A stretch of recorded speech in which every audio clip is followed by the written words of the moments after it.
ಎಲ್ಲರಿಗೂ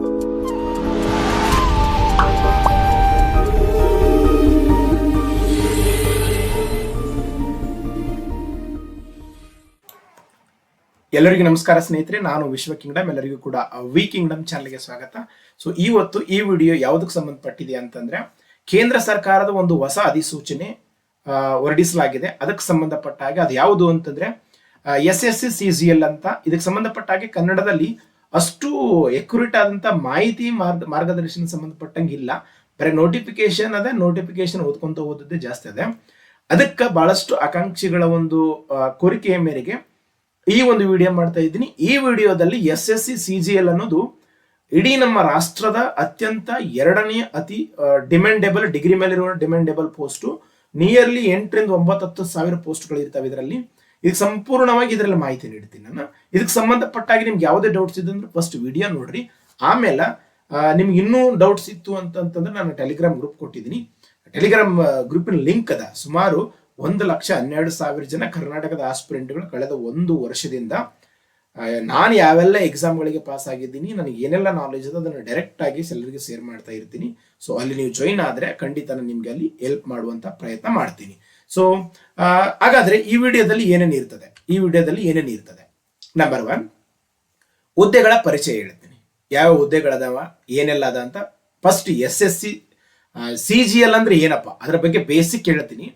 ಆದ್ಮೇಲೆ ಎಷ್ಟು ಹುದ್ದೆಗಳದಾವ, ನಂಬರ್ ಆಫ್ ಪೋಸ್ಟ್ಗಳು ಎಷ್ಟದಾವ, ಅರ್ಜಿ ಸಲ್ಲಿಸುವ ದಿನಾಂಕ ಮತ್ತು ಶುಲ್ಕ, ವಯೋಮಿತಿ, ಏಜ್ ಲಿಮಿಟ್, ಎಜುಕೇಶನ್ ಕ್ವಾಲಿಫಿಕೇಶನ್, ವಿದ್ಯಾರ್ಥಿ ಏನ್ ಬೇಕು, ಮತ್ತ ಈ ಸೆಲೆಕ್ಷನ್ ಪ್ರೋಸೆಸ್ ಹೆಂಗದ, ಎಕ್ಸಾಮ್ ಪ್ಯಾಟರ್ನ್ ಏನದ, ಸೆಲೆಕ್ಷನ್ ಪ್ರೋಸೆಸ್ ಏನದ, ಕರ್ನಾಟಕದಲ್ಲಿರುವಂತ ಎಕ್ಸಾಮ್ ಸೆಂಟರ್ಗಳ, ಅಂಡ್ ಮೋಸ್ಟ್ ಇಂಪಾರ್ಟೆಂಟ್ಲಿ ಲಾಸ್ಟಿಗೆ ಒಂದು ಕೆಲವೊಂದು ಟ್ರುತ್ಸ್ ಹೇಳ್ತೀನಿ ಸಂಬಂಧಪಟ್ಟಂಗೆ ಈ SSC CGL ಸಂಬಂಧಪಟ್ಟ ಹಾಗೆ.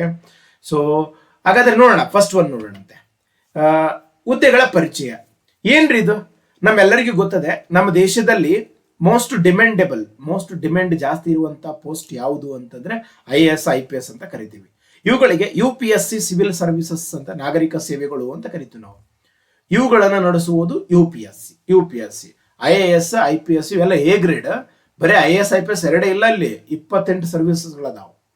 ಅಲ್ಲಿ A ಗ್ರೇಡ್ ಅದಾವ, B ಗ್ರೇಡ್ ಅದಾವ. ಇವೆಲ್ಲ ಗೆಜೆಟ್ ಆಲ್ ಓವರ್ ಇಂಡಿಯಾದಲ್ಲಿ ಕೆಲಸ ಮಾಡುವಂತ ಪೋಸ್ಟ್ಗಳಿವು. ಸೊ ಈ ಪೋಸ್ಟ್ಗಳಿಗೆ UPSC ನಡೆಸಿದ್ರೆ ಅವು ಆದ್ಮೇಲೆ A ಗ್ರೇಡ್ ಆದ್ಮೇಲೆ B ಗ್ರೇಡ್ ಅಲ್ಲಿ ಗೆಜೆಟ್, ನಾನ್ ಗೆಜೆಟ್, B ಗ್ರೇಡ್ ಆದ್ಮೇಲೆ C grade.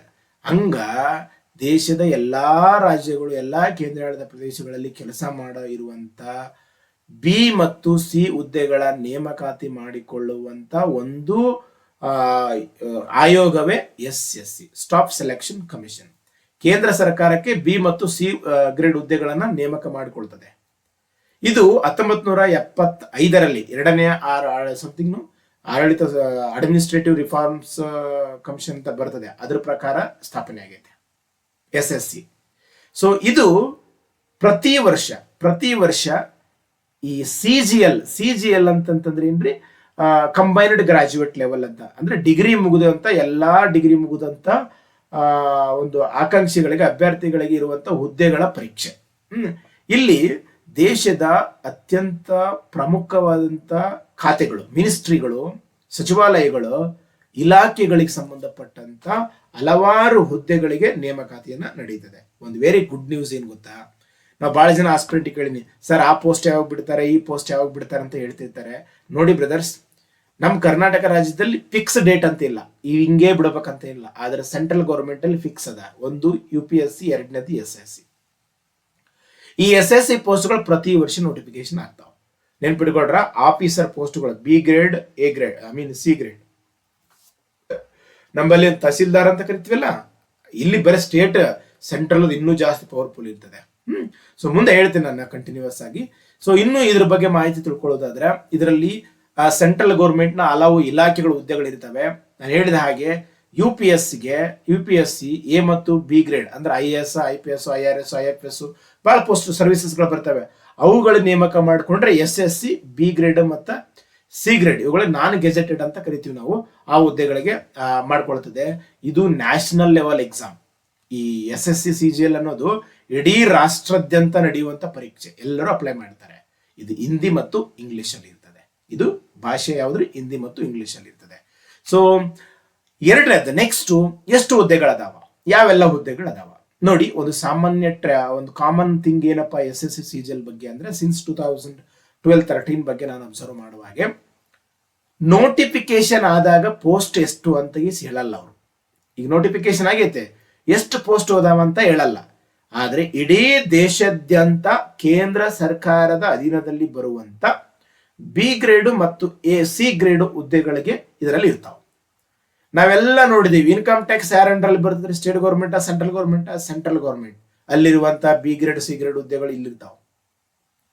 Controller and auditor ನಮ್ಗೆಲ್ಲರಿಗೂ ಗೊತ್ತಿದೆ, CAG, ಲೆಕ್ಕ ಪಾಲಕರು ಅಂತ ಕರಿತೀವಿ ನಾವು. ನಮ್ಮ ಕೇಂದ್ರ ಸರ್ಕಾರದ ಕಾವಲು ನಾಯಿ, ಇಡೀ ದೇಶದ ಕಾವಲು ನಾಯಿ ಅವರು, ವಾಚ್ ಡಾಗ್ ಅಂತ ಕರಿತೀವಿ ಅವರಿಗೆ ಸಂವಿಧಾನದಲ್ಲಿ. ಸೊ ಆ ಒಂದು CAG ಅಡಿಯಲ್ಲಿ ಬರುವಂತ B ಗ್ರೇಡ್ C ಗ್ರೇಡ್ ಹುದ್ದೆಗಳು ಇರ್ತಾವ. Income tax officer, CBI officer, intelligence bureau officer, ನಾವೇನು ಮೂವಿಗಳಲ್ಲಿ ನೋಡ್ತೇವೆ ಎಲ್ಲ ಪೋಸ್ಟ್ ಇರ್ತಾವ. ಸೊ ದ ಮೋಸ್ಟ್ ಇಂಪಾರ್ಟೆಂಟ್ಲಿ ಇಲ್ಲಿ ಹುದ್ದೆಗಳು ಕೊಟ್ಟಿಲ್ಲ. ಸರಾಸರಿ ಹಿಂದಿನ ನೋಡ್ಕೊಂತ ಹೋದ್ರೆ 9,000 ರಿಂದ 10,000 ಹುದ್ದೆಗಳು ಇರ್ತಾವ. ಒಂದ್ ಸ್ವಲ್ಪ ಎಕ್ಸಾಮ್, ಫಸ್ಟ್ ಇಯರ್ ಎಕ್ಸಾಮ್ ಆದ್ಮೇಲೆ ವೆಬ್ಸೈಟ್ ಅಲ್ಲಿ ಬಿಡ್ತಾರೆ ಎಷ್ಟು ಪೋಸ್ಟ್ಗಳಂತ. ಸರ್ ಈಗ ನಾವೇ ಹೆಂಗ್ ಹಾಕ್ಬೇಕು ಸರ್? ನೀವೇನಿಲ್ಲ, ಡಿಗ್ರಿ ಮುಗಿದಿತ್ತ ಅಂತಂದ್ರೆ ಎಲ್ಲಾ ಪೋಸ್ಟ್ ಅಪ್ಲೈ ಮಾಡಿಬಿಡಿ. ಪ್ರಿಫರೆನ್ಸ್ ಕೊಡ್ಬೇಕು ಅಷ್ಟೇ, ನೀವು ಒಂದೇ ಅಪ್ಲಿಕೇಶನ್ ಪ್ರಿಫರೆನ್ಸ್ ಕೊಡ್ಬೇಕು.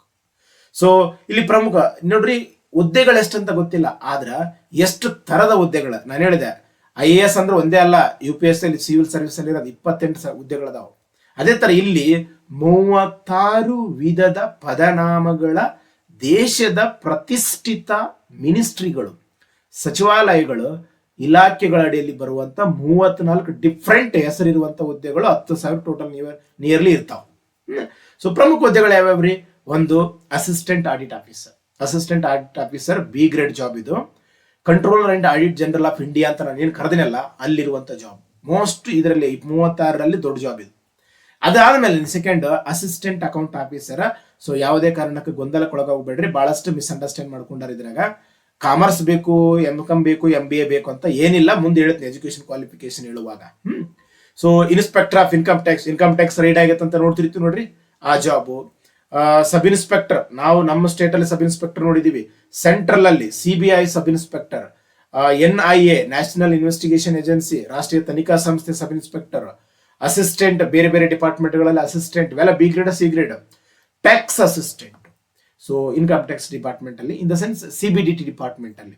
ಇಷ್ಟು ಪೋಸ್ಟ್ಗಳು ಪ್ರಮುಖ ಹುದ್ದೆಗಳು ಅಷ್ಟೇ ಅವು. ಇನ್ನು ಅವುಗಳ ಹೆಸರುಗಳು ಹೇಳ್ಕೊಂತ ಹೋದ್ರೆ ಇನ್ನು ಬಹಳ ಅದಾವ. ಪ್ರಮುಖ ಸಂಸ್ಥೆಗಳು ಯಾವ್ರಿ? ಪ್ರಮುಖ ಮಿನಿಸ್ಟ್ರಿಗಳು, ಡಿಪಾರ್ಟ್ಮೆಂಟ್ಗಳು ಯಾವುವು ಇದಕ್ಕೆ ಸಂಬಂಧಪಟ್ಟ ಹಾಗೆ ಅಂದ್ರೆ, CAG ಅಂದ್ರೆ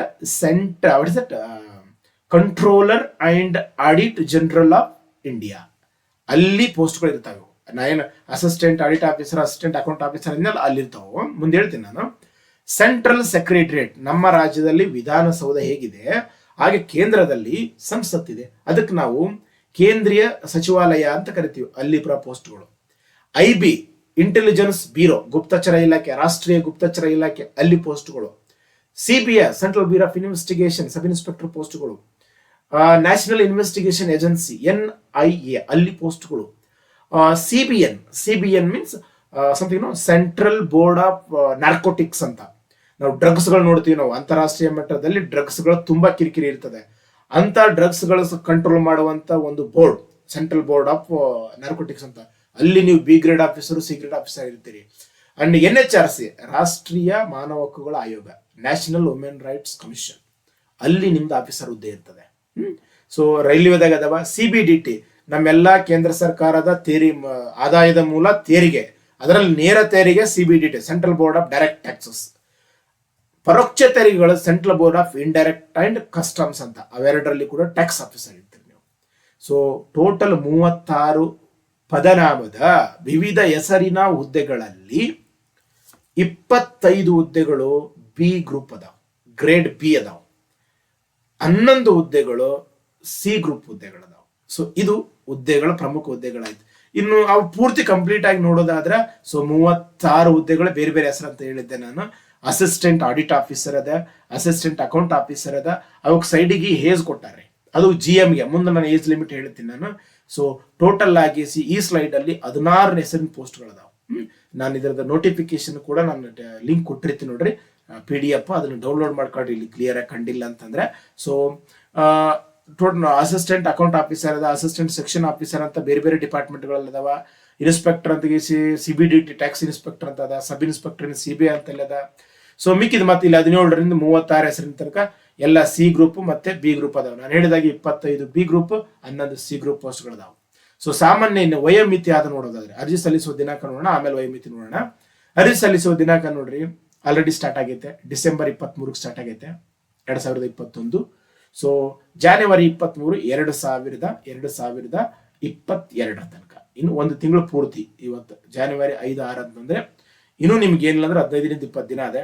ಸೊ ಆದಷ್ಟು ಬೇಗ ಸಲ್ಲಿಸ್ರಿ. ನೀವು ಡಿಗ್ರಿ ಮುಗಿದುತ್ತಾ ನಾನು ಹೇಳ್ತೀನಿ ಮುಂದೆ ನೋಡಿ ನಿಮ್ಗೆ ಏನೇ ಡಾಕ್ಯುಮೆಂಟ್ಸ್ ಬೇಕಾಗ್ತವೆ ಅಂತ.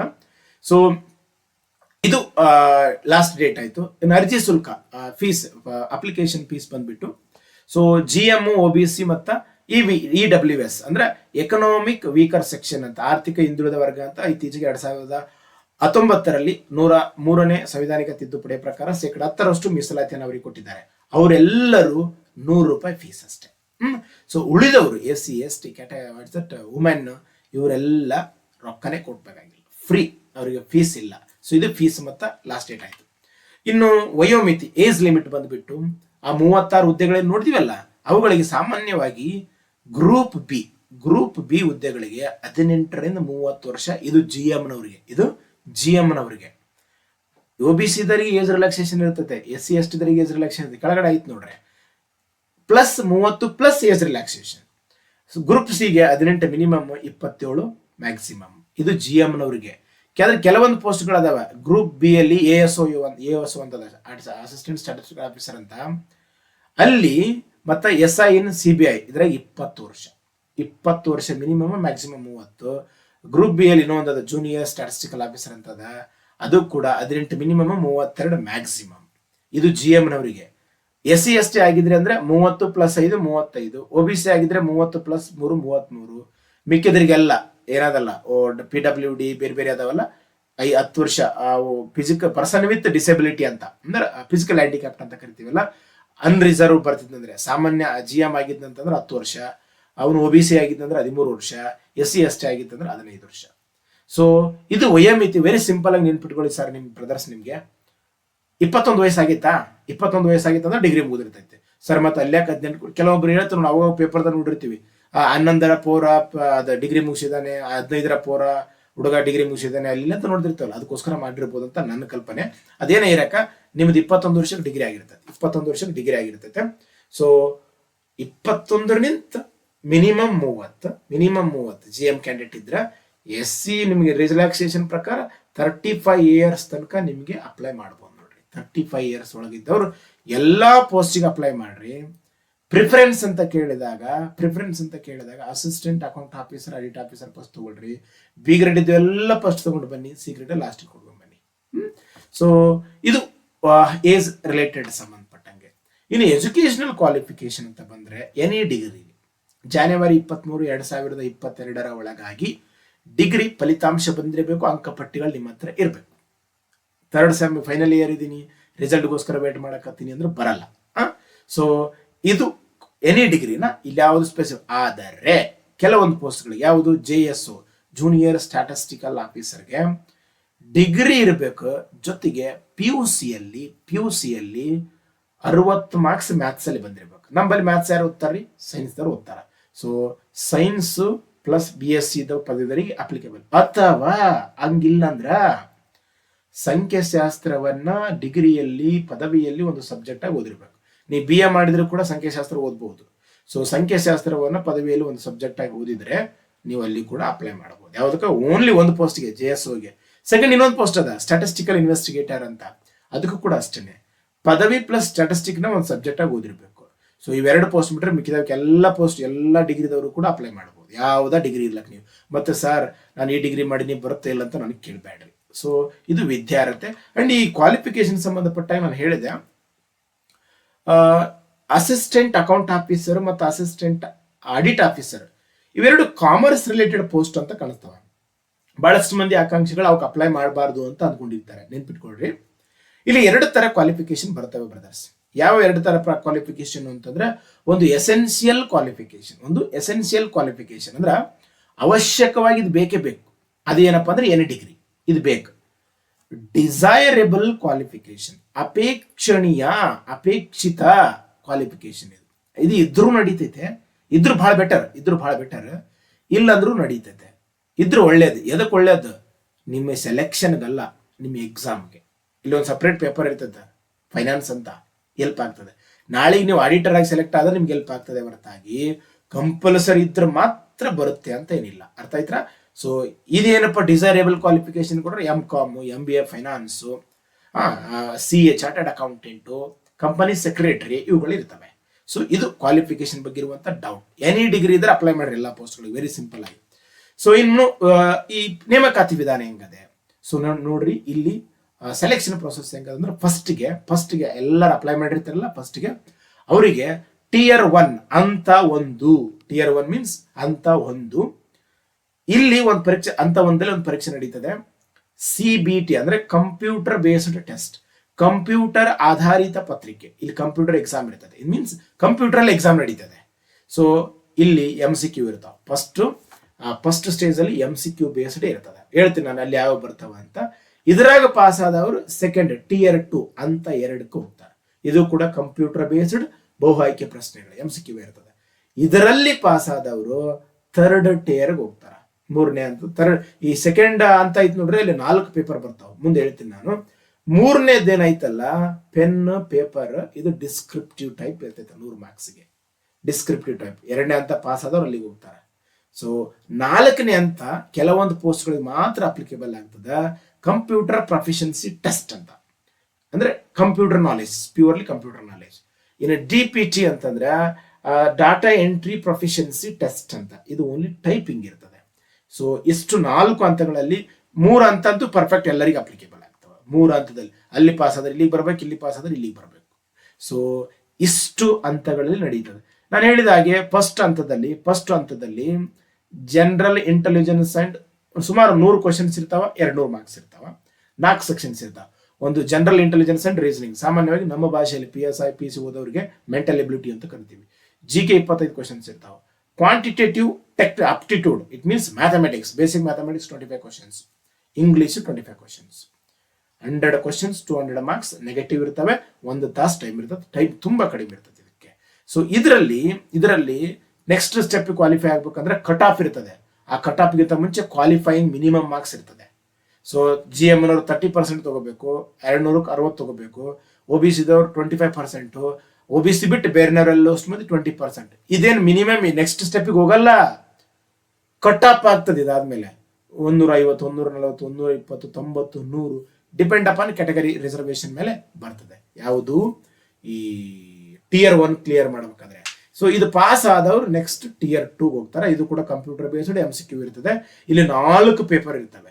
ಈ 4 ಪೇಪರ್ಗಳಲ್ಲಿ 2 ಎಲ್ಲರಿಗೂ ಬರ್ತಾವ. ಪೇಪರ್ 1 ಅಂತ ಐತಲ್ಲ, ಕ್ವಾಂಟಿಟೇಟಿವ್ ಅಪ್ಟಿಟ್ಯೂಡ್ ಮ್ಯಾಥಮೆಟಿಕ್ಸ್, 200 ಮಾರ್ಕ್ಸ್ ಇರ್ತಾವ.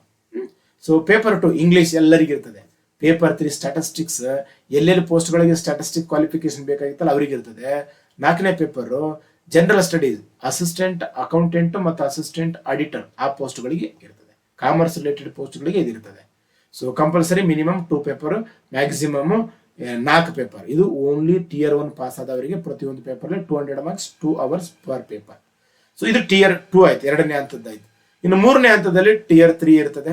Descriptive type ಬರೆಯೋದಿರ್ತದೆ. ಏನೇನಿರ್ತದೆ ಅಂದ್ರೆ essay ಬರಿಬೇಕು, ಪ್ರಿಸೈಸ್ ಬರಿಬೇಕು, ಸಮಥಿಂಗ್ ಲೆಟರ್ ಬರಿಬೇಕು, 100 ಮಾರ್ಕ್ಸ್ ಇರ್ತದೆ, 1 hour. ಅಲ್ಲಿ ಪಾಸ್ ಆದವ್ರು ಇಲ್ಲಿ. ಈ 3 ಕಂಪಲ್ಸರಿ ಎಲ್ಲರಿಗೆ. ಇನ್ನು 4ನೇ ಹಂತ ಬಂದ್ಬಿಟ್ಟು ಕೆಲವೊಂದು ಪೋಸ್ಟ್ಗಳಿಗೆ ಮಾತ್ರ ಇರ್ತೈತೆ. ಏನು? ಕಂಪ್ಯೂಟರ್ ಪ್ರೊಫಿಷಿಯನ್ಸಿ ಟೆಸ್ಟ್ ಮತ್ತು ಡಾಟಾ ಎಂಟ್ರಿ ಪ್ರೊಫಿಷಿಯನ್ಸಿ ಟೆಸ್ಟ್ ಅಂತ. ಸೊ ಇದು ಟೈಮ್ ಕೊಟ್ಟಿರ್ತಾರೆ, ಅದೆಲ್ಲ ಓನ್ಲಿ ಅಪ್ಲಿಕೇಬಲ್ ಆದ್ರೆ ಮಾತ್ರ ಅಪ್ಲಿಕೇಬಲ್ ಆಗ್ತದೆ. ಕೌಂಟ್ ಮಾಡೋದು, ಮೆರಿಟ್ ಕೌಂಟ್ ಮಾಡೋದು ಓನ್ಲಿ Tier 1 ಅಷ್ಟೇ ಅಲ್ಲ, 3 ಕೂಡ. Tier 1 ನಲ್ಲಿ 200 ಮಾರ್ಕ್ಸ್, Tier 2 ಅಲ್ಲಿ 200 to 800, 200, 1000. So last 300, 1100 for assistant accountant UK. So depend upon ಅಲ್ಲಿ ಒಂದು ಕ್ರೈಟೇರಿಯಾ ಯೂಸ್ ಮಾಡ್ತಾರೆ. 3 ಹಂತದಲ್ಲಿ ಕೂಡ ಮಾರ್ಕ್ಸ್ ಇಂಪಾರ್ಟೆಂಟ್ ಆಗುತ್ತೆ. ನಾನು ಹೇಳಿದೆ ಮಿನಿಮಮ್ ಎಲಿಜಿಬಿಲಿಟಿ ಅಂತ. Tier 1 ಗಿದೆ GM 30% ಇವೆಲ್ಲ ಹೇಳಿದ್ನಲ್ಲ. ಇದು ತಗೊಂಡ್ರೆ ಪಾಸ್ ಆಗಲ್ಲ, ಇದು ತಗೊಂಡ ಮೇಲೆ ಕಟ್ ಅಪ್ ಅಲ್ಲಿ ಬರಬೇಕು. ಇದು ಎಕ್ಸಾಮ್ ವಿಧಾನ ಆಯಿತು. ಇನ್ನು ಕರ್ನಾಟಕದಲ್ಲಿರುವಂತಹ ಪರೀಕ್ಷೆ ಕೇಂದ್ರಗಳು 8 ಅದಾವ. ಬೆಳಗಾವಿ, ಬೆಂಗಳೂರು, ಹುಬ್ಬಳ್ಳಿ, ಕಲಬುರಗಿ, ಮಂಗಳೂರು, ಮೈಸೂರು, ಶಿವಮೊಗ್ಗ, ಉಡುಪಿ, ನಿಮಗೆ ನಿಯರ್ ಯಾವ್ದಾಗತ್ತ ಅದಕ್ಕೆ ಚೂಸ್ ಮಾಡ್ಕೊಳ್ಳಿ. ಸೊ ಇಂಪಾರ್ಟೆಂಟ್ ಇನ್ಸ್ಟ್ರಕ್ಷನ್ಸ್ ನೋಡ್ರಿ, ಇದು ಸೆಂಟ್ರಲ್ ಗೌರ್ಮೆಂಟ್ ಎಕ್ಸಾಮು, ಸ್ವಲ್ಪ ಹಿಂದಿ ಇಂಗ್ಲಿಷ್ ನಾಲೆಜ್ ಇರಬೇಕು. ಕನ್ನಡದಲ್ಲಿ ಪರೀಕ್ಷೆ ಇರಲ್ಲ. ಕನ್ನಡದಲ್ಲಿ ಯಾಕೆ ಪರೀಕ್ಷೆ ಇರಲ್ಲ ಅಂತ ಕೇಳಕ್ ಹೋಗ್ಬೇಡ್ರಿ. ಯಾಕಂತ ಕೇಳಿದ್ರ ದಕ್ಷಿಣ ಹಿಂದಿಯನ್ನು ಭಾಷೆಯನ್ನು ಮಾತಾಡೋ ಹೊರತುಪಡಿಸಿ ರಾಜ್ಯಗಳು ಸುಮಾರು ವರ್ಷಗಳ ಡಿಮ್ಯಾಂಡ್ ಅದ, ಬಟ್ ಕೇಂದ್ರ ಸರ್ಕಾರಗಳಲ್ಲಿ ಬರ್ಬೇಕಂತ ಇತ್ತೀಚೆಗೆ ಬರ್ತಾ ಇದೆ. ಬ್ಯಾಂಕಿಂಗ್ ಅಲ್ಲಿ, ರೈಲ್ವೆ ಎಕ್ಸಾಮ್ಗಳಲ್ಲಿ ಕೊಡ್ತಾ ಇದ್ದಾರೆ. ಸೊ ಮುಂದಿನ ದಿನಗಳಲ್ಲಿ ಇದು ಕೂಡ ಪ್ರಾದೇಶಿಕ ಭಾಷೆಯಲ್ಲಿ ಕೊಡಬೇಕಂತ ಒಂದು ಡಿಮ್ಯಾಂಡ್ ಬಹಳ ವರ್ಷಗಳಿಂದ ಅದ. ಸೊ ಅದು ಮುಂದೆ ಬಂದಾಗ ನೋಡಂಬ್ರಿ ಅಂತ ಇವಾಗ ಟೈಮ್ ವೇಸ್ಟ್ ಮಾಡೋದು ಬೇಡ. ಸೊ ಇಂಗ್ಲೀಷು ಕನ್ನಡ ಬೇಕು, ಇಂಗ್ಲೀಷು ಹಿಂದಿ ಬೇಕು, ಇಂಗ್ಲೀಷ್ ಕಲೀರಿ. ಬಂದಿಲ್ಲ ಅಂತಂದ್ರ ಈ ಜಾಬಿನ ಒಂದು ಇಂಟ್ರೆಸ್ಟಿಂಗ್ ಏನಪ್ಪಾ ಅಂದ್ರೆ ಪ್ರತಿ ವರ್ಷ ಬಿಡ್ತಾರ. ಸೊ ಇಲ್ಲಿ ರಿಸರ್ವೇಶನ್ ಸರ್ಟಿಫಿಕೇಟ್ಗಳು ನೋಡ್ರಿ, caste certificate, income certificate English ಅಲ್ಲಿ ಇರ್ಬೇಕಾ. ಸೆಂಟ್ರಲ್ ಗೌರ್ಮೆಂಟ್ಗೆ ಇಂಗ್ಲೀಷ್ ಅಲ್ಲಿ ಸರ್ ಇಂಗ್ಲೀಷ್ ಹೆಂಗ್ ತೆಕ್ಕೋಬೇಕು, ನಮ್ದು OBC ಬರುತ್ತಾ, ಸರ್ಟಿಫಿಕೇಟ್ ಇಲ್ಲ ಅಂದ್ರೆ ನಡೆಯಲ್ಲ, GM ಅಪ್ಲೈ ಮಾಡ್ರಿ. ನಿಮ್ಗೆ ಯಾವ ಸರ್ಟಿಫಿಕೇಟ್ ಇರ್ಲಿಲ್ಲ, ಮಾಡಕ್ಕಾಗಲ್ಲ, ನಾವು ಮೇಘಾಳ್ರಿ ಇದೀನಿ ಅಂತಂದ್ರೆ GM ಅಂತ ಅಪ್ಲೈ ಮಾಡ್ರಿ, ಎಕ್ಸಾಮ್ ಬರೆದು ಬರ್ರಿ. 100 ರೂಪಾಯಿ ಫೀಸ್ ಅದಷ್ಟೇ. PSI ಹೋದವ್ರು ಮೆಂಟಲ್ ಎಬಿಲಿಟಿ ತೋರಿಸ್ರಿ. ಮೆಂಟಲ್ ಎಬಿಲಿಟಿ ಮತ್ತೆ ಕ್ವಾಂಟಿಟೇಟಿವ್ ಅಪ್ಟಿಟ್ಯೂಡ್ಸ್ ಒಳ್ಳೆ ನಾಲೆಜ್ ನೆನ್ಪಿಟ್ಕೊಳ್ರ. PSIಗೆ ಮೆಂಟಲ್ ಎಬಿಲಿಟಿ ಪೇಪರ್ಗಳು ಸೆಂಟ್ರಲ್ ಗೌರ್ಮೆಂಟ್ ನಡೆಸುವಂತ ಎಕ್ಸಾಮ್ಗಳಿಂದ ಬರ್ತವೆ. ಇವನ್ನೆಲ್ಲ ಅನುಭವ ತಗೊಂಡ್ರೆ ನಿಮ್ಮ ನಾಲೆಜೇ ಬೇರೆ ಇರ್ತದೆ. ಸೊ ಒಂದು ಡಾಕ್ಯುಮೆಂಟ್ಸ್ಗಳು ಇಂಗ್ಲಿಷ್ ಅಲ್ಲಿ ಇರಲಿ. ಅವು ಹೆಂಗೆ ಇಂಗ್ಲಿಷ್ ಅಲ್ಲಿ ತಗೋಬೇಕು ಅಂತ ನನಗೆ ಕೇಳಬೇಡ್ರಿ. ನಿಮ್ಮ ತಹಸೀಲ್ ಆಫೀಸ್ಗೂ ಮತ್ತೆ ಹೋಬಳಿಗೆ ಅಲ್ಲಿ ಹೋಗಿ ಕೇಳ್ರಿ, ಅವ್ರು ನಿಮ್ಗೆ ಹೆಲ್ಪ್ ಮಾಡ್ತಾರೆ. ಸೊ ಮತ್ತೆ ನೀವೇ ಮುಂದೆ ಕುಂತ ಅಪ್ಲಿಕೇಶನ್ ಫಿಲ್ ಮಾಡಿ, ತಪ್ಪು ಮಾಹಿತಿನ ಹಾಕಕ್ ಹೋಗ್ಬೇಡಿ. ಒಂದು ಸಲ ಹಾಕಿದ್ರೆ ಅವ್ರು ಮತ್ತೆ ಅಲೋ ಮಾಡಲ್ಲ. ಇದು ಸೆಂಟ್ರಲ್ ಗೌರ್ಮೆಂಟು. ಸೊ ನೀವು ಹೆಲ್ಪ್ ಲೈನ್ ಮಾಡಿದ್ರು ಯೂಸ್ ಆಗಲ್ಲ. ಫೋಟೋಗಳು ಕರೆಕ್ಟ್ ಅಪ್ಡೇಟ್ ಮಾಡ್ರಿ, ಕರೆಕ್ಟ್ ಅಡ್ರೆಸ್ ಕೊಡ್ರಿ. ಹೇಳಕ್ ಬರಲ್ಲ ಯಾರ್ಯಾರ ಹಣೆಬರ ಹೆಂಗಿರ್ತೈತೆ ಸಿಟ್ಟು ಬಂದ್ಗೆ ನೀವೇ ಓದಕ್ ಸ್ಟಾರ್ಟ್ ಮಾಡಿದ್ರಿ ಅಂದ್ರ ಸೊ CBI ಆಫೀಸರ್ ಆಗ್ಬೋದು, ಇನ್ಕಮ್ ಟ್ಯಾಕ್ಸ್ ಆಫೀಸರ್ ಆಗ್ಬೋದು, ಏನ್ ಬೇಕಾದ್ರೂ ಆಗ್ಬೋದು. ಸೊ ಇವು ಇನ್ಸ್ಟ್ರಕ್ಷನ್ಸ್ ನೆನ್ಪಿಟ್ಕೊಳ್ಳಿ. ಇನ್ನು ಈ ಪೋಸ್ಟ್ಗೆ ಸಂಬಂಧಪಟ್ಟಂಗೆ ಕೆಲವೊಂದು ಟ್ರೂತ್ಸ್ ಅದಾವ, ನೆನ್ಪಿಟ್ಕೊಡ್ರ. ಇಡೀ ದೇಶದಲ್ಲಿನೇ IAS IPS ಎಕ್ಸಾಮ್ಗಳು, UPSC civil services exam ಆದ ಮೇಲೆ ಅತಿ ಹೆಚ್ಚು ಡಿಮ್ಯಾಂಡ್ ಇರುವಂತ, ಅತಿ ಹೆಚ್ಚು ವ್ಯಾಲ್ಯೂ ಇರುವಂತ ಪೋಸ್ಟ್ ಅಂದ್ರೆ CGL, SSC CGL ಎಕ್ಸಾಮ್. ಇದು ಆಲ್ ಓವರ್ ಇಂಡಿಯಾದಾಗ ಎಲ್ಲಾದ್ರೂ ಕೆಲಸ ಮಾಡಬಹುದು. Income tax officer, CBI officer, IB officer. ನೀವು ಈ ಜಾಯಿನ್ ಆಗದೆ B ಗ್ರೇಡ್ ಆಫೀಸರ್ ಅಂದ್ರ ಇಮ್ಯಾಜಿನ್ ಮಾಡ್ಕೊಳ್ಳಿ ಬ್ರದರ್ಸ್ ಅಂಡ್ ಸಿಸ್ಟರ್ಸ್, 5-10 years ಅಲ್ಲಿ A ಗ್ರೇಡ್ ಆಫೀಸರ್ ಆಗ್ತೀರಿ. ನೀವೊಂದು ರಿಟೈರ್ಮೆಂಟ್ ಬರುವಾಗ ಕೇಂದ್ರ ಸರ್ಕಾರದ ಅತ್ಯುನ್ನತ ಅಧಿಕಾರಿಯಾಗಿ ರಿಟೈರ್ಡ್ ಆಗ್ತೀರಿ. ಯಾವುದೇ ಕಾರಣಕ್ಕೆ ಮಿಸ್ ಮಾಡ್ಕೋಬೇಡ್ರಿ. ಎಸ್ ಅಫ್ಕೋರ್ಸ್ ಕ್ವಾಲಿಟಿ ಎಕ್ಸಾಮ್ ಇರುತ್ತೆ. ಇದನ್ನ ಡಿಫಿಕಲ್ಟ್ ಎಕ್ಸಾಮ್ ಅಂತ ಕರೆಯಲ್ಲ, ಕ್ವಾಲಿಟಿ ಎಕ್ಸಾಮ್ ಇರ್ತದೆ. ಮೋಸ್ಟ್ ಡೆಡಿಕೇಶನ್ ಬೇಕಾಗುತ್ತೆ, ಹಾರ್ಡ್ ವರ್ಕ್ ಬೇಕಾಗುತ್ತೆ. ಇಡೀ ದೇಶಾದ್ಯಂತ ಕಠಿಣ ಪರಿಶ್ರಮಿಗಳೆಲ್ಲ ಬರೆಯುವಂತ ಪರೀಕ್ಷೆ ಇದು. ನಾನು ಸುಮ್ಮನೆ 1 ತಿಂಗಳು ಓದ್ತೀನಿ, 1.5 ತಿಂಗಳು ಪಾಸ್ ಆಗ್ತೀನಿ ಅನ್ನೋ ಎಕ್ಸಾಮ್ ಅಲ್ಲ. ಈಗ ಬರೀರಿ, ಪ್ರತಿ ವರ್ಷ ಬಿಡ್ತಾರೆ, ಮುಂದಿನ ವರ್ಷ ಹೆಲ್ಪ್ ಆಗ್ತದೆ. ಬನ್ನಿ ಸಾರ್, ನಿಮ್ಗೆ ಸಬ್ ಇನ್ಸ್ಪೆಕ್ಟರ್ ಆಗಕ್ಕಾಗಿಲ್ವಾ, CBI ಸಬ್ ಇನ್ಸ್ಪೆಕ್ಟರ್ ಆಗಿ ಬನ್ನಿ. ಸ್ಟೇಟ್ ಗೌರ್ಮೆಂಟ್ ಅಲ್ಲಿ ಎಲ್ಲಾ ಸ್ಟೇಟ್ ಗೌರ್ಮೆಂಟ್ಗಳಲ್ಲಿ ನೀವು ವರ್ಕ್ ಮಾಡಬಹುದು. IB ಇನ್ಸ್ಪೆಕ್ಟರ್ ಆಗಿ ಬನ್ನಿ, ಇನ್ಕಮ್ ಟ್ಯಾಕ್ಸ್ ಆಫೀಸರ್ ಆಗಿ ಬನ್ನಿ. ಎಷ್ಟೆಷ್ಟು ರಾಜಕಾರಣಿಗಳ ಮನೆಗಳ ಮೇಲೆ ನೀವು ರೈಡ್ ಮಾಡೋದು ನೋಡಿದ್ರಲ್ಲ, ಯು ಕ್ಯಾನ್ ರೈಡ್. ಅಂತಂತ ಜಾಬ್ಗಳದಾವಿದ್ದಾರೆ. ಸೊ ಬಿಡಾಕ್ ಹೋಗ್ಬೇಡ, ಅಪ್ಲೈ ಮಾಡ್ರಿ. ಈ ಸಲ ಎಕ್ಸಾಮ್ ಬರೆದು ಬರ್ರಿ, ನಿಮಗೊಂದು ಫೀಲ್ ಆಗ್ತತೆ. ಸೊ ಇದಕ್ಕೆ ಸಂಬಂಧಪಟ್ಟಂಗೆ ನೋಡ್ರಿ, ನಮ್ಮ ಕರ್ನಾಟಕದಲ್ಲಿ ಕೋಚಿಂಗ್ ಇನ್ಸ್ಟಿಟ್ಯೂಟ್ಗಳು ಅಷ್ಟು ಇಲ್ಲ ನನಗೆ ಗೊತ್ತಿರೋ ಪ್ರಕಾರ. ಮೆಂಟಲ್ ಎಬಿಲಿಟಿ ಹೇಳ್ಬೋದು, CGL ಹೇಳಕ್ ಆಗಲ್ಲ. ನಾನು ಹೇಳೋದಷ್ಟೇ, ಆದ್ರೆ ಇಡೀ ದೇಶದಾಗ ಬಹಳಷ್ಟು ಕೋಚಿಂಗ್ ಇನ್ಸ್ಟಿಟ್ಯೂಟ್ಗಳದಾವ CGL ಸಂಬಂಧಪಟ್ಟಂಗೆ ಎಲ್ಲ ಪ್ಯಾಕೇಜ್ ಕೊಡುವಂಥವು. ಯೂಟ್ಯೂಬಲ್ಲಿ ಬಿಡ್ರಿ ನೀವು, best online coaching centre for CGL ಅಂತ ಬಿಡಿ, ಬೇಜಾನ್ ಸಿಗ್ತಾವ. ಸೊ ದೊಡ್ಡ ದೊಡ್ಡ ಇನ್ಸ್ಟಿಟ್ಯೂಟ್ಗಳದಾವ, ಸುಮಾರು 40 ಲಕ್ಷ 50 ಲಕ್ಷ ಸಬ್ಸ್ಕ್ರೈಬರ್ ಹೊಂದಿದಂತ ಯೂಟ್ಯೂಬ್ ಚಾನಲ್ಗಳದಾವ. ಈಗ ನಾವು ಸುಮ್ಮನೆ ಇಲ್ಲಿ 1 ಲಕ್ಷ 2 ಲಕ್ಷ 5 ಲಕ್ಷ 10 ಲಕ್ಷ ಇದ್ರಾಗೆ ನಾವು ಒದಾಡ್ತೀವಿ. ಸೆಂಟ್ರಲ್ ಗೌರ್ಮೆಂಟ್ ಸೆಂಟ್ರಲ್ ಅಲ್ಲಿ ನ್ಯಾಷನಲ್ ಲೆವೆಲ್ ಅಲ್ಲಿ ಅದಾವ. ಹಿಂದಿ, ಇಂಗ್ಲಿಷ್, ತೆಲುಗು ಯಾವ ಲ್ಯಾಂಗ್ವೇಜ್ ಗೊತ್ತಿದ್ರೆ ಸಾಕು ನಿಮ್ಗೆ. ಕೋಚಿಂಗ್ ತಗೊಳ್ಳಿ, ಕೋರ್ಸ್ ತಗೊಳ್ಳಿ, ಮಾಡ್ಕೊಳ್ಳಿ. ಸೊ ಕೋಚಿಂಗ್ ಅವೈಲೇಬಲ್ ಅದ ಕರ್ನಾಟಕದಲ್ಲಿ. ಆಫ್ಲೈನ್ ಕೋಚಿಂಗು ಅದಾವ. ಮೆಂಟಲ್ ಎಬಿಲಿಟಿ ಹೇಳ್ತಾರೆ, ಫುಲ್ ಕೋರ್ಸ್ ನನಗೆ ಗೊತ್ತಿಲ್ಲ, ಇದ್ರೂ ಇರ್ಬೋದು. ಬಟ್ ನಾನು ಒಂದೇ ರಿಕ್ವೆಸ್ಟ್ ಮಾಡ್ತೀನಿ ಎಲ್ಲ ಗುರುಗಳಿಗೆ, ಎಲ್ಲ ಟೀಚರ್ಸ್ಗಳಿಗೆ, ಫುಲ್ ಕೋರ್ಸ್ ಸ್ಟಾರ್ಟ್ ಮಾಡ್ರಿ. ನನ್ನ ಬಳಿ ಅಷ್ಟು ಅಪಾಯಿಂಟ್ ಆಗಿ ಇಷ್ಟು ಅಪಾಯಿಂಟ್ ಅಂತ ಹೇಳ್ತಿರಲ್ಲ, ಒಂದು 100 ಮಂದಿ, 10,000 ಪೋಸ್ಟ್ಗಳಲ್ಲಿ 100 ಮಂದಿ CGL ಆಫೀಸರ್ಗಳನ್ನ ರೆಡಿ ಮಾಡ್ರಿ. ಸ್ಟೇಟ್ ಗೌರ್ಮೆಂಟ್ ಎಕ್ಸಾಮ್ಗಳಿಗೇನ್ರಿ, ಕನ್ನಡ ಮೀಡಿಯಂ, ಗ್ರಾಮೀಣ ಮಾಧ್ಯಮ, ಇಂಗ್ಲಿಷ್ ಬಂದಿಲ್ಲ ಅಂದ್ರೂ ರೆಡಿ ಆಗ್ತಾನೆ. ಇವುಗಳಿಗೆ ರೆಡಿ ಮಾಡಿಡಂತೆ. ಸೊ ಸೆಂಟ್ರಲ್ ಗೌರ್ಮೆಂಟ್ಗಳಿಗೆ ಜಾಸ್ತಿ ಆಕಾಂಕ್ಷೆಗಳಿಗೆ ಹೋಗಿ ಕರ್ನಾಟಕವನ್ನ ಸೆಂಟ್ರಲ್ ಅಲ್ಲಿ ರಿಪ್ರೆಸೆಂಟ್ ಮಾಡಿ. ಈ ಪೋಸ್ಟ್ಗಳ ಬಗ್ಗೆ, ಕೇಂದ್ರ ಸರ್ಕಾರದ ಪೋಸ್ಟ್ಗಳ ಬಗ್ಗೆ ತುಂಬಾ ಅವೇರ್ನೆಸ್ ಕಡಿಮೆ ಇದೆ ನಮ್ಮ ರಾಜ್ಯದಲ್ಲಿ. ಮತ್ತೆ ತುಂಬಾ ಆಸ್ಪಿರೆಂಟ್ಗಳಿಗೆ ಕೂಡ ಹಿಂಜರಿತಾ ಇದೆ, ಬಹಳ ಕೀಳಿರಿಮೆ ಇದೆ ಇದ್ರ ಬಗ್ಗೆ. ಅದು ಹೋಗ್ಬೇಕು ಅಂತಂದ್ರೆ ಮನಸ್ಸು ಮಾಡ್ಬೇಕು, ಗಟ್ಟಿ ಮನಸ್ಸು ಮಾಡ್ಬೇಕು. ಸೊ ಇಷ್ಟು ಮಾಡ್ರಿ. ನಾನು ಹೇಳೋದೊಂದೇ, ನಿಮಗೆ ಇಷ್ಟತ್ತೆಲ್ಲ ನೋಡಿದಿರಿ, ಹಠ ಇರಲಿ, ಯಾವುದೇ ಜಾಬ್ ಬಿಡಲಿ, ಅಪ್ಲೈ ಮಾಡ್ರಿ. ಎಕ್ಸಾಮ್ ಬರೆದು ಬಂದ ಮೇಲೆ ಒಂದು ಇನ್ಸಲ್ಟ್ ಆಗ್ತದೆ, ಆ ಇನ್ಸಲ್ಟ್ಗಾದ್ರೂ ಓದ್ತೀರಿ. ನಾನು ಸುಮ್ಮನೆ ಓದಿಲ್ಲ, ನನಗೆ ಇಂಟ್ರೆಸ್ಟ್ ಇಲ್ಲ, ಅವೆಲ್ಲ ನಡೆಯಲ್ಲ. ನಾನು ಹೇಳಕತ್ನಲ್ಲ, ನನ್ನ ಲೈಫಿಗೆ ಎಷ್ಟೋ ಸೆಂಟ್ರಲ್ ಗೌರ್ಮೆಂಟ್ ಜಾಬ್ ಬರೆದದ್ದು ಇಲ್ಲಿ ಹೆಲ್ಪ್ ಆಗ್ಯಾವ. ಅಲ್ಲಿ ಬರೆದಂಥ ಡಿಫಿಕಲ್ಟ್ ಕ್ವಶನ್ಸ್ ಇಲ್ಲಿ ಈಸಿ ಕ್ವಶನ್ಸ್, ಈ ಥರ ಆಗಿರ್ತದೆ. ಅದಕ್ಕೆ ಅಪ್ಲೈ ಮಾಡಿ, ಎಕ್ಸಾಮ್ ಬರೀರಿ, ಓದ್ರಿ. ಸೊ ಅಂತ ಹೇಳುತ್ತಾ, ಇಷ್ಟೊತ್ತು ನೋಡಿದ್ರಿ ಅಂತಂದ್ರೆ ಖಂಡಿತ ನೀವು ಒಬ್ಬ ತಾಳ್ಮೆಯುಕ್ತ ವ್ಯಕ್ತಿಗಳೇ ಆಗಿರ್ತೀರಿ. ಯಾರಿಗಾದರೂ ನಿಮ್ಮ ಜೂನಿಯರ್ಸ್ಗಳಿಗೆ, ಸೀನಿಯರ್ಸ್ಗಳಿಗೆ ಅವಶ್ಯಕತೆ ಇದ್ದವರಿಗೆ ಈ ಮಾಹಿತಿಯನ್ನು, ಈ ವಿಡಿಯೋವನ್ನು ಹಂಚ್ಕೊಳ್ರಿ. ಇನ್ನೂ ನೀವು ಸಬ್ಸ್ಕ್ರೈಬ್ ಆಗಿಲ್ಲ ಅಂದರೆ ಸಬ್ಸ್ಕ್ರೈಬ್ ಆಗಿ. ಮುಂದಿನ ದಿನಗಳಲ್ಲಿ PCಗೆ ಸಂಬಂಧಪಟ್ಟ ಹಾಗೆ, PSIಗೆ ಸಂಬಂಧಪಟ್ಟ ಹಾಗೆ ನಾನು ಯಾವ ಎಕ್ಸಾಮ್ಗಳನ್ನು ಕ್ಲಿಯರ್ ಮಾಡಿದ್ದೀನಿ ಅದಕ್ಕೆ ಸಂಬಂಧಪಟ್ಟ ಹಾಗೆ GK ಕ್ಲಾಸ್ಗಳನ್ನು ಮಾಡಬೇಕಂತ ಒಂದು ಪ್ಲ್ಯಾನ್ ಅದೇ. ಇವತ್ತೇನು ಸಮಥಿಂಗ್ ಇದು ಡಿಫ್ರೆಂಟ್ ವಿಡಿಯೋ ಅಂತ ಅಂದ್ಕೊಳ್ತೀನಿ. ಈ ವಿಡಿಯೋ ಥರನೇ ನನಗೇನಾದರೂ ಸ್ವಲ್ಪ ಅದರಲ್ಲಿ ಗ್ರಿಪ್ ಸಿಕ್ಕರೆ ಖಂಡಿತ ನಾನು ಹೆಲ್ಪ್ ಮಾಡ್ಬೇಕಂತ ಅದೇ. ಆದರೆ ನನಗೆ ಸ್ವಲ್ಪ, ನಾನು ಹೇಳ್ತಾ ಅದನ್ನೆಲ್ಲ ನಾನೇ ಹೇಳ್ತೀನಲ್ಲ, ಪ್ರಾಬ್ಲಮ್ಗಳನ್ನ ಹೇಳ್ಕೋಬಾರ್ದಂತ, ಅದಕ್ಕೋಸ್ಕರ ಹೇಳಿಲ್ಲ. ಸೊ ಖಂಡಿತ ಹೆಲ್ಪ್ ಮಾಡುವಂಥ ಪ್ರಯತ್ನ ನಾನು ಮಾಡ್ತೀನಿ. ತುಂಬ ಅದ, ಎದೆಯಲ್ಲಿ ತುಂಬ ಅದ. ನಾನೊಬ್ಬ ಗ್ರಾಮೀಣ ಭಾಗದಿಂದ ಹಲವಾರು ಕಷ್ಟಗಳನ್ನು, ಹಲವಾರು ಅವಮಾನಗಳನ್ನು, ಹಲವಾರು ಕಳ್ಳಾಟಗಳನ್ನು ನೋಡಿ ಬಂದಿರುವುದರಿಂದ ಬಹಳ ಜನ ಹೇಳ್ತಾರೆ ನನಗೆ, ತುಂಬ ನೀವು ನೇರವಾಗಿ ಮಾತಾಡಿದ್ರೆ ಸರ್, ಅದು ನೇರವಾಗಿ ಬಂದಂಥದ್ದು ಯಾವುದೋ ನಿಮ್ಮ ಮೇಲಿನ ದ್ವೇಷಕ್ಕಲ್ಲ, ನಿಮ್ಮ ಮೇಲಿನ ಕಾಳಜಿಗೆ, ನೀವು ಹಾಳಾಗಬಾರ್ದಂತ. ಸೊ ಅಷ್ಟೇ ಹೊರತಾಗಿ ಯಾರ ಬಗ್ಗೆನೂ ನನಗೇನಿಲ್ಲ. ಯಾಕಂತ ಕೇಳಿದ್ರೆ ಯಾರಿಗಿಂತ ನನಗೇನು ಕಮ್ಮಿ ಇಲ್ಲ. ಅಟಿಟ್ಯೂಡ್ ಅಂತ ಬಂದಾಗ ನೀವು ಅದನ್ನ ಅಟಿಟ್ಯೂಡ್ ಅಂತೀರಿ, ನಾನು ಅದನ್ನ ಸ್ವಾಭಿಮಾನ ಅಂದ್ಕೊಳ್ತೀನಿ. ಸೊ ನೀವು ಹೇಗಾದ್ರೂ ಇರಿ, ನನ್ನಿಂದ ಒಂದೇ, ನನ್ನಿಂದ ಏನಾದರೂ ಯೂಟಿಲೈಸ್ ಆಗ್ತಿತ್ತಂದ್ರೆ ಮಾತ್ರ ಯೂಟಿಲೈಸ್ ಮಾಡ್ಕೊಳ್ಳಿ. ಸೊ ಯೂಸ್ ಇಲ್ಲ ಅನ್ಸಿದ್ರೆ ದಯವಿಟ್ಟು, ನಾನು ಯಾವತ್ತೂ ಹೇಳ್ತೀನಿಲ್ಲ, ಇಲ್ಲೇನೋ ಯಾವುದನ್ನ ಕ್ರಿಯೇಟ್ ಮಾಡ್ಕೊಳ್ಳೋದಕ್ಕೆ, ಯಾವುದನ್ನ ಬ್ಯಾಕ್ಗ್ರೌಂಡ್ ಏನೋ ಸಮಥಿಂಗ್ ನಾವು ಹೇಳ್ತೀವಲ್ಲ, ಆ ಥರದ ವ್ಯಕ್ತಿ ನಾನಲ್ಲ. ಅದು ನಿಮಗೂ ಗೊತ್ತೈತೆ.